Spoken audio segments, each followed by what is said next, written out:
Hi guys, Brendan from TAT here. Today I'm just doing a video on problematic idle relearns on Nissans.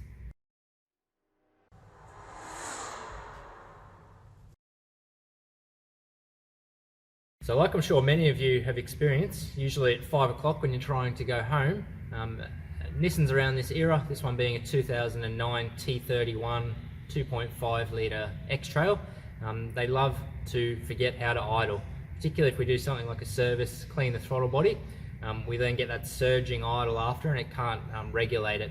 So there is an idle relearn in the scan tool, and often it doesn't work, and the problem is it needs to be within a specific range. I know, go figure, we want to learn the idle has to be within a range before it will actually allow that procedure to start and complete. So in this case, an easy way, I've gone to TAT and I've used the search bar. I've just typed Nissan idle, knowing that it affects a lot of other cars, not just the X-TRAIL. And so quickly I can go down there, I see a repair solution there relating to an idle for an X-TRAIL, go into it and we can look at the tips that have been given there to get it so that it works. Now TAP members can log in, do the exact same thing, or you may go through the homepage, repair solutions, drill down to the specific car that you've got, in this case the X-TRAIL, and you can find the repair solution that way as well. Feel free to drop in the comments below, guys, ways that you get around getting that idle into its range so that you actually can carry out the learn.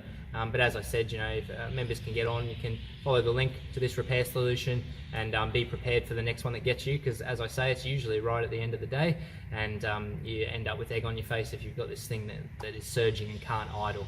So that's the kind of stuff you'll find in our repair solutions, guys. If you're not a member of TAT, might be time to join the thousands of members sharing knowledge, information and experience. And thanks for watching, and I'll catch you next time.